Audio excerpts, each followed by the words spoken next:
ફતેપુરા વિસ્તારમાં શ્રી બાળ યુવક મંડળ જેઓ દ્વારા બાપાની સ્થાપના કરવામાં આવી છે રામ અવતારમાં. શ્રી રામ અવતારમાં બાપાની સ્થાપના કરી છે કે જ્યારે 14 વર્ષના વનવાસ પર ભગવાન રામ ગયા હતા અને એ દરમિયાન તે ભગવાન શિવની પૂજા કરતા હતા.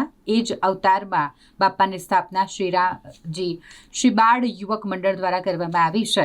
બાપાની સ્થાપના તો તેઓએ કરી જ છે, પરંતુ સાથે સાથે ડેકોરેશનની વાત કરીએ તો મંડળમાં પ્રવેશતાની સાથે જાણે જંગલમાં પ્રવેશ કર્યો હોય તેવી ખૂબ જ સુંદર થીમનું ડેકોરેશન તેઓ દ્વારા કરવામાં આવ્યું છે. અંદર પ્રવેશતા જ જંગલ જેવો અનુભવ થાય, સાથે જ આજુબાજુ પ્રાણીઓના સ્ટેચ્યુ મૂકવામાં આવ્યા છે. જંગલમાંથી તમે પસાર થઈ રહ્યા હોય એ રીતે મંડળમાં પ્રવેશ કરવાનો, ત્યારબાદ દર્શન થાય બાપાના. એટલે ખૂબ જ સુંદર ડેકોરેશન સાથે શ્રી બાળ યુવક મંડળ દ્વારા બાપાની સ્થાપના કરવામાં આવી છે. અમારું શ્રી બાળ યુવક મંડળ છે જે ફતેપુરા આપણે નવભારત સ્કૂલ પાસે આવેલું છે. અમે છેલ્લા 30-35 વર્ષથી 1990થી આ મંડળની સ્થાપના કરેલી છે.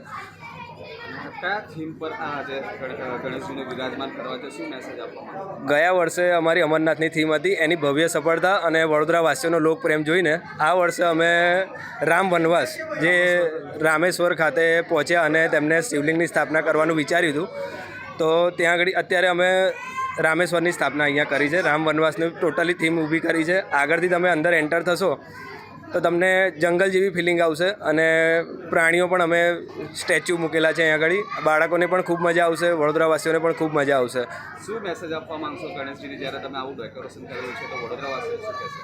વડોદરાવાસીઓને અમે એક જ કહેવા માગ્યું છે કે રામેશ્વર જવું બધા માટે પોસિબલ નથી હોતું. તો અહીંયા આવીને તમે આ થીમ જુઓ, તમે એન્ટર થશો તો ટોટલી રામ વનવાસ જેવી ફિલિંગ આવશે તમને. બાળકોને પણ મજા આવશે પ્રાણીઓ જોડે. અને અહીંયા અમે લક્ષ્મણ પછી રામના સ્વરૂપમાં ગણપતિ બિરાજમાન છે અને બાજુમાં સીતા માતાની સ્થાપિત કરી છે અને તેમના દર્શન કરો. અને દરેક વડોદરાવાસીઓને અપીલ છે કે અહીંયા આવીને દર્શન કરો તમે. શું નામ આપનું?